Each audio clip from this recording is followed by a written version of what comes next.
lo que consideró más importante, lo que recuerda, lo que le interesó más de la primera unidad. Los escucho. Adelante, por favor. Que el propio ser humano hace por sí mismo, para sí mismo y en beneficio de sí mismo, que apoya a su sociedad.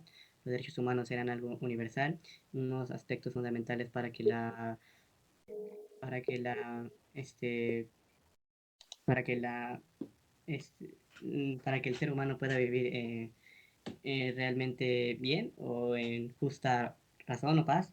Y democracia era un sistema de gobierno en el cual el pueblo tenía el supuesto poder. También vimos lo que era el artículo primero de la Constitución. Vimos cómo el artículo primero defiende y se ampara realmente en los derechos humanos y el cómo a través del tiempo han tenido diversas modificaciones los derechos humanos, pero han tenido ciertas características que son o han sido igualmente importantes para que estos puedan realmente lograr permear o poder cambiar ciertos aspectos o actitudes de parte de los gobernantes para con sus gobernados, para que así no haya ningún abuso de poder o alguna injusticia por parte de ellos o por parte de cualquier persona para los seres humanos, pues estos deben de ser considerados como tales por la característica de la universalidad de los derechos humanos y más características de los mismos que nos permiten conocerlos, quizás no en su totalidad, pero sí una generalidad bastante amplia. Excelente, Jorge. Muy bien, muy bien. Muchas gracias. Eh, gracias, Jorge. Vamos a continuar con Miguel. Por favor, adelante, Miguel. Buenos días. Hola, profe, buenos días. Hola, Miguel. Bueno, agregando a todo lo que dijo mi compañero, Sí, también en la primera unidad abordamos los inicios de los derechos humanos, cómo aparecen, dónde aparecen y por qué. Bueno, recuerdo que constitucionalmente el nombre de los derechos humanos aparece en el 2011 con un caso de Rosendo Radilla, que es el que hace que los gobiernos activen y corrijan ciertos artículos en los derechos humanos debido a los delitos de gravedad de los que se han hablado. México es el primer país en agregar su constitución a los derechos humanos y específicamente fue en la Constitución mexicana de 1917. ujú, Um, Puedo agregar también que la Carta Magna la conforman los tratados internacionales firmados por México y estos están al mismo nivel que la Constitución, lo que quiere decir que los derechos humanos les da internacionalmente el mismo valor y son fundamentales para una persona. Por eso es que ninguna constitución puede pasar por encima de los derechos humanos. sí. Vimos las dimensiones de los derechos humanos, que fue la jurídica, Sí. histórica, social y ética. Muy bien, Miguel. Y Muchas eso sería todo. gracias. Gracias, Miguel. Excelente. Solo una precisión. En la Constitución de 1917, México es el primer país que incluye los derechos de segunda generación, que son los derechos sociales. Y de ahí en adelante lo empiezan a incluir el resto de los países que forman parte de estos convenios, tratados, acuerdos de carácter internacional en materia de derechos humanos, ¿no? Decíamos, esta es la gran aportación de nuestro país hacia los derechos humanos, precisamente la inclusión como primer país en su máxima normatividad o norma, que es la Constitución, ajá, pero se refiere a los derechos sociales. Buen día, profesora. Pues algo Buenos que días. también se podría agregar a las participaciones de mis compañeros es que Sí, gracias al caso de perdón, Rosendo Radilla Pacheco, pues sí. aparte de hacer una como reforma en 2011 de los derechos, también se hizo una reforma al sistema judicial en toda la federación, pasando del escrito a un oral. Otro punto que abarcamos dentro de nuestra primera unidad también fue, quizá no venía incluido en los temas, pero hablamos sobre que la Corte declaró institucional la penalización del aborto y cada uno dio pues sus propuestas, lo que opinaba del mismo. Nos habló sobre los dos documentos más importantes para los derechos humanos que son o fueron Sentimientos de la Nación de José María Ujú. Morelos y la Constitución Política de los Estados Unidos Mexicanos, la actual vigente, la de 1917. Volvió a esclarecer que pues el término derechos humanos como tal en México se les llamó así en 2011 porque desde el 2008 ya los teníamos, pero en 2011 fue cuando se les decidió poner el nombre o ya se conocieron los derechos como derechos humanos dentro del país. Ah, perdón, usted también ganó la palabra en que pues México es el primer país que aceptó los derechos de segunda generación y pues es lo que le podría abordar dentro de lo que yo entendí o me gustó más de esta primera unidad. Excelente, Héctor, muchas gracias. Efectivamente, y solo hacer énfasis en que no es que en junio de 2011 los haya reconocido, ya los reconocía, ya figuraban en la Constitución, pero solamente como garantías individuales. Vamos a ver si la próxima clase revisamos el artículo antes de la reforma y hacemos una comparación con el artículo ya reformado, el primero constitucional, para que ustedes se den cuenta cómo es que opera o por qué es tan importante esta reforma, es decir, cómo estaba la redacción que decía antes de la reforma y cómo es que está redactado ahora el artículo primero constitucional.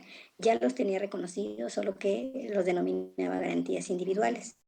Entonces no tenían ese carácter de ser tan amplios como lo establece ahora con la reforma constitucional de junio de 2011. No es que no existieran, sí estaban, pero no tenían la trascendencia ni la importancia que tienen ahora, sobre todo en la impartición de justicia, en la obligatoriedad de todas y cada una de las autoridades que imparten justicia de tener o observar al mismo nivel a los derechos humanos que la Constitución. Ajá. Lo que yo puedo rescatar es que, como usted lo mencionó, los derechos humanos son conjuntos de prerrogativas inherentes, las cuales están presentes en los seres humanos sin distinción alguna. Asimismo, las características que usted nos comentó, que las cuales son que dan freno al poder estatal. El eje es el ser humano y son universales porque buscan proteger la dignidad, la no discriminación y es contrario porque se da la inclusión. Son inherentes, indivisibles e interdependientes, porque no se puede hacer de lado uno para proteger a otro, sino que todos tienen la misma importancia. Y asimismo también rescatar la relación entre la dignidad y los derechos humanos, porque con ello se aprende a reconocer nuestra persona y debemos de ser tolerantes a los actuares y pensares de la diversidad que existe en los individuos y así como aprender que todos somos merecedores de estos. Bueno, algo también que podríamos destacar es que usted ha mencionado varias cosas. La principal era que la CNDH no sanciona, sino solo emite recomendaciones, ¿no? También mencionó las dimensiones de los derechos para su estudio. Sí. ¿Cuál era el jurídico? Leyes y normas, histórico, que eran las luchas sociales que han pasado a lo largo de los años para obtener los derechos humanos. El social, que eran las condiciones económicas, sociales y políticas que han dado pie al nacimiento Sí. de los derechos humanos. Y por último, la ética, que era sentada en un conjunto de valores que pretenden ser universales, ¿no? Eh, los derechos humanos, por último, los podríamos definir como un conjunto de prerrogativas inherentes de la persona, independientes a otros factores, ¿no? Son Sí. interdependientes, eh, son intransferibles y como principal característica usted nos mencionó que son universales. Y el artículo 1 de la Constitución mexicana hace mención de ellos. Y ya es todo lo que podría decir. La clase pasada usted nos habló de la dignidad y su relación con los derechos humanos. Nos dijo que si uno mismo no resalta y dignifica a su persona, difícilmente podremos reconocer la dignidad de nuestros allegados. También nos dijo la etimología de dignidad. Nos dijo que venía del latín dignitas, lo cual significa excelencia, nobleza y valor por lo que es digno y que por tanto merece respeto. Y también nos dijo que cuando se hablaba de dignidad se aludía al valor que tenemos como persona. Asimismo, nos habló que si se violaba un derecho, se violaban varios. Es decir, que si se violenta a uno, se violenta a los demás. Y si se respeta a uno, se respeta a los demás. Es por eso que se dice que son interdependientes e indivisibles. ¿Cuál es la diferencia entre garantías, una garantía individual a los derechos humanos?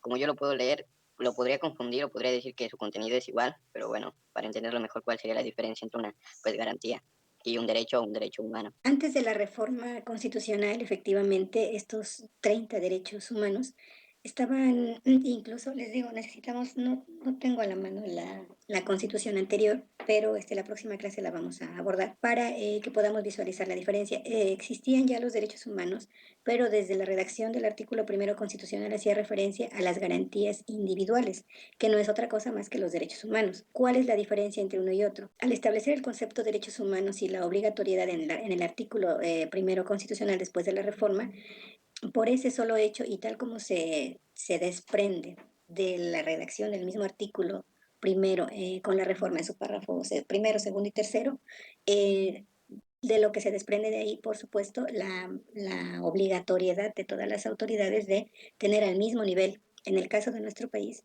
tener al mismo nivel derechos humanos y la Constitución. Esa parte que es tan simple y que pareciera que no tiene importancia, por supuesto es lo que viene a resaltar la trascendencia de esta reforma constitucional al incluir el término o el concepto de derechos humanos en la redacción de este primer artículo.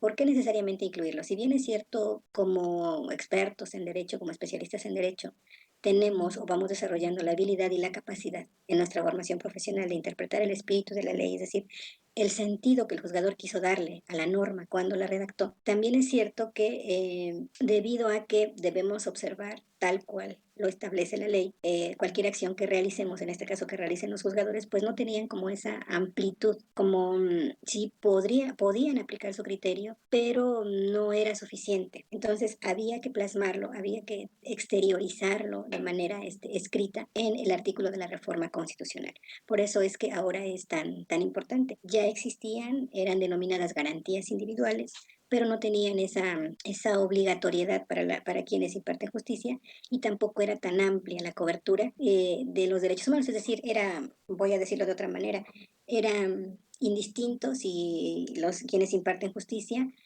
observaban o no que se respetaran los derechos humanos. ¿Por qué? Porque no era como una obligación, sí tenían que considerarlos.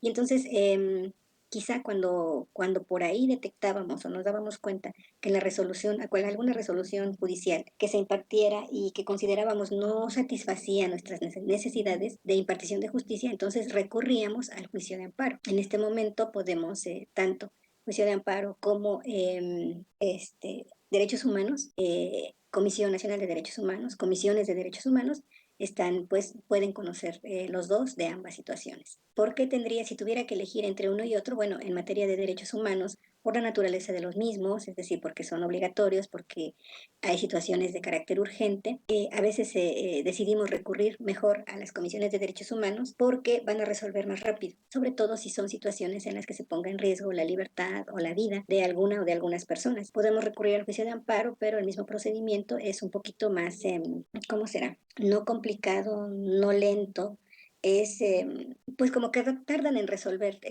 todavía más tiempo. Y si es una situación en donde se está en peligro la libertad o la vida de alguna o de algunas personas, pues necesariamente tiene que resolverse muy rápido. Por eso es que no existieran derechos humanos. En nuestra Constitución, hago énfasis en esta parte, Sí existían antes de la reforma constitucional, pero eran denominadas garantías individuales, entonces no era tan obligatorio para las autoridades que imparten justicia observar o velar porque se respetaran los derechos humanos.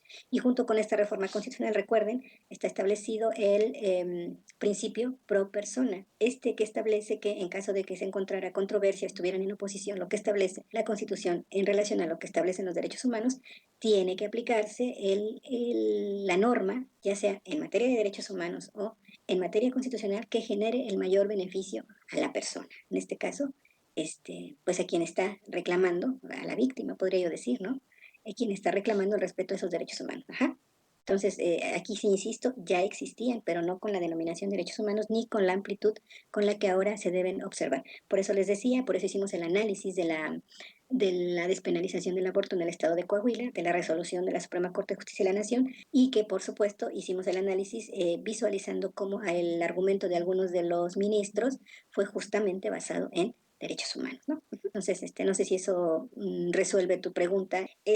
Bueno, pues en síntesis, por supuesto, podemos rescatar muchas cosas más. Por ejemplo, que esta reforma constitucional trajo como consecuencia la reforma de un conjunto de más artículos de la Constitución que necesariamente tuvieron que reformarse. Por supuesto, el que se refiere y que mencionaba sobre la transición del sistema de impartición de justicia en materia penal de ser escrito a ser ahora oral. Y esta reforma, pues por supuesto, trajo consigo una serie de procedimientos que tuvieron que realizarse, entre ellos capacitar a los juzgadores, capacitar a todo el personal involucrado en la impartición de justicia, desde jueces, secretarios, diligenciarios, por un lado, y por otro lado, la capacitación de los defensores jurídicos, ¿no?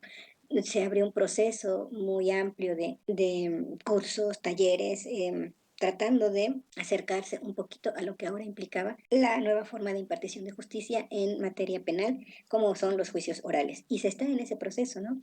Ahora todo es de manera verbal, ahora todo es atendiendo a lo establecido en la norma. Por supuesto, lo escrito no se puede eliminar. Siempre para algunas cosas que son como más importantes, si bien es cierto se defiende en el juicio oral, también es cierto que muchos son escritos. Ahora, y aquí me voy a detener un poco. No es mi materia, pero sí que les quede claro. El hecho de que los juicios sean orales no significa que necesariamente se tiene que resolver en un juicio oral, en una audiencia de carácter oral, porque llegar al juicio oral es como el último paso, la última oportunidad que tenemos, digamos el último paso del procedimiento, porque antes de llegar al juicio oral se nos ofrecen otros mecanismos, otros medios, y por eso existe, junto con esta reforma constitucional también nace la Ley Nacional de Mecanismos Alternos de Solución a Conflictos. Y en esa ley se establecen 3 o 4 diferentes formas de poder llegar a una resolución ante un conflicto determinado, ante una situación determinada, antes de llegar al juicio oral. Entonces está por etapas, quienes así lo desean, hay juicios que ameritan llegar hasta el juicio oral por su naturaleza, por lo delicado, por la gravedad. Sin embargo, hay juicios que son, digamos, de la comisión de delitos como más sencillos, más simples. Por ejemplo, un fraude que no sea de una cantidad así como mayor, como muy, muy amplia, por ejemplo, puede ser unas amenazas que no necesariamente tienen que cursar todo un procedimiento hasta llegar al juicio oral, sino tienen otros medios que son que está establecido en la Ley General de Ley Nacional de Mecanismos Alternos de Solución a Controversias, y entre ellos está, pues por supuesto, la mediación, ¿no? Donde te llaman un experto, un facilitador, como así lo establece la Ley Nacional de Mecanismos, que es una persona que es de formación abogado, o sea, es un profesionista, pero que además tiene que estar certificado para poder ejercer esta actividad. Y entonces ante él acuden las dos partes a través de una invitación que se les hace. Y por supuesto, ¿quién define qué situaciones pueden ser? Pues en primera instancia la ley. Y en segunda instancia, ¿quién tiene esa capacidad? ¿Quién lo materializa? Pues el Ministerio Público, que es quien le comenta a la víctima que tiene otros medios de llegar a la resolución de sus conflictos, y entonces le plantea las opciones, ¿no? Ya la víctima decide si está tiene la intención de resolver en otra vía, a través de estos mecanismos que establece la ley, o bien tiene la intención de llegar hasta el juicio oral. Y a eso lo van definiendo las personas. Por supuesto, se les hace ver cuál es la situación, se les explica que va a ser mucho más rápido si llegan a un acuerdo, y que, bueno, con eso finalizaría el inicio, pues, de esa denuncia que presentan las víctimas.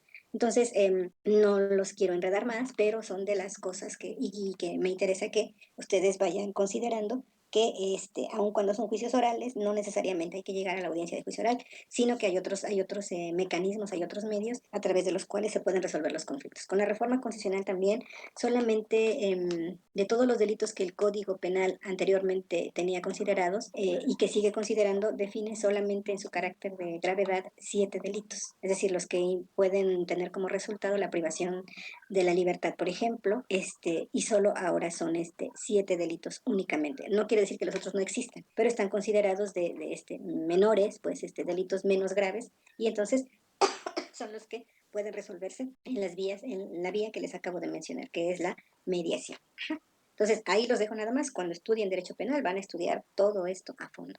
Pero sí puedo adelantarles esta parte, ¿no? Entonces, digo, para que vayamos nosotros dimensionando la importancia y no vayan ustedes imaginándose en este momento que todo es llegar al juicio oral, ¿no? Sino hay ciertos momentos en que tenemos que llegar, pero hay otras formas, otros mecanismos de solución que también nos van a llevar al mismo resultado. ¿Qué pasa? En una sesión de mediación, bueno, pues el facilitador los invita a plantear las posturas, escucha a las dos partes, y entonces pues está ahí nada más, como bien dice la expresión, mediando, ¿no? Está orientando, está llevando esa sesión de tal manera que los mismos intervinientes, la víctima y el probable responsable, lleguen a un acuerdo de manera voluntaria, pero que surja de ellos. Contrario a un árbitro, donde un árbitro va dando su opinión, ¿no? Va diciendo, no, pues creo que tiene que ser por ahí. Bueno, pues le conviene que acepte porque el señor no tiene más posibilidades. No, solamente están mediando que se conduzcan con respeto, que sean tolerantes, que busquen formas de solución hasta llegar a un acuerdo. Si las partes se ponen de acuerdo, si los intervinientes, como los llama la ley, coinciden en que sí quieren resolver su situación, entonces justamente se redacta un acuerdo que redacta el facilitador y lo somete a consideración de ellos. Por supuesto, el contenido de ese acuerdo es lo que ellos, la forma en que ellos llegan a generar ese acuerdo, las condiciones que establecen y que aceptan de manera voluntaria las dos partes. Y es entonces cuando se firma ese acuerdo y en automático queda concluida ahí, se da por terminada esta denuncia, ¿no? O sea, se cierra, por supuesto hay un procedimiento administrativo más adelante, pero digamos que desde la intención de quien presentó su denuncia, con el interés que tuvo, pues queda resuelto, ¿no? Quedan satisfechas pues sus peticiones, ¿no? Lo que él esperaba al presentar esa denuncia. Entonces, pues más o menos así como a grandes rasgos es lo que pudiera decirles de lo que implica también esta reforma constitucional, sobre todo hablando del sistema o la oralidad en los juicios. Todo esto que ustedes acaban de mencionar, que acaban de mencionar nuestros compañeros y compañeras, pues es lo que nos tuvo como realizando el estudio un poquito de esta primera unidad de nuestro curso, y con esta concluimos este contenido. Y damos paso a el siguiente, y van a responder las siguientes preguntas. ¿Cuándo surgen los derechos humanos? ¿Cuándo surgen los derechos humanos a nivel internacional? ¿Cuándo surge los derechos humanos en México? ¿Cuándo se crea la Comisión Nacional de Derechos Humanos en México? Los antecedentes de la Comisión Nacional de Derechos Humanos en México. Siguiente, el significado de la palabra ombudsman. O-M-B-S-M-A-N. Ombudsman. Actualmente, ¿quién es el ombudsman en México? ¿Y quién es el ombudsman en el estado de Puebla? Es muy importante que por todo esto que hemos venido diciendo, porque anteriormente no se hablaba de derechos humanos, y tiene que ver con esto, ¿no? Con la creación de la Comisión Nacional de Derechos Humanos, que les adelanto un poco, de origen no se denominaba Comisión Nacional de Derechos Humanos, ni tampoco estaba elevada al rango de importancia que tiene en la actualidad. Entonces, por eso quiero que ustedes revisen un poquito todo estas y den respuesta a estas preguntas, para que ahora sí podamos entender en la generalidad la importancia o la trascendencia de los derechos humanos en México y de que figure en la Constitución. Bien, quiero que las respondan para la próxima clase, y por supuesto vamos a irla comentando en la siguiente clase. Bien, vamos entonces a avanzar un poquito con lo que tengo para el día de hoy. Denme un segundo. Si ven la pantalla, vamos a referirnos un poco por lo menos a iniciar los derechos humanos de primera generación. Y tenemos este párrafo de la Carta de San Pablo a los Gálatas, en donde se refiere a la libertad, y textualmente dice: nuestra vocación, hermanos, es la libertad. No hablo de esa libertad que encumbre los deseos de la carne, sino del amor por el que nos hacemos esclavos unos de otros. Pues la ley entera se resume en una frase: amarás al prójimo como a ti mismo, ¿no? Entonces, sin ánimo de visualizarlo con un tinte o con una mirada religiosa o en cuanto a creencias, sí, un poquito para tener idea de la trascendencia de lo que implica el concepto libertad. Y se relaciona un poco con lo que habíamos venido diciendo en clases anteriores: y no podemos dar lo que no tenemos. Si no reconocemos la dignidad humana en nosotros, si no hacemos valer esa dignidad humana, difícilmente vamos a poder reconocer y hacer valer la dignidad humana de los demás. Un poco en este sentido, ¿no? Y pues iniciamos afirmando lo que ya sabemos, pero ahora sustentado en lo que establece la Comisión Nacional de Derechos Humanos en su primer artículo, cuando se refiere al concepto de derechos humanos. Y nos dice entonces que son el conjunto de prerrogativas, decíamos, privilegios sustentados en la dignidad humana, en ese respeto del que todos somos merecedores, cuya realización efectiva resulta indispensable para el desarrollo integral de la persona. Este conjunto de privilegios se encuentra establecido dentro del orden jurídico nacional, en nuestra Constitución Política, tratados internacionales y las leyes. Así es como la Comisión Nacional de Derechos Humanos define a los derechos humanos. ¿Qué podemos desprender de ello? Bueno, en primera instancia, que el respeto hacia los derechos humanos de cada persona es un deber de todos. No es si quiero, no es si puedo, no es si ahorita me gusta, ahorita no me apetece. Es un deber, ¿no? Más allá de una obligación, así, porque el término obligación es muy fuerte.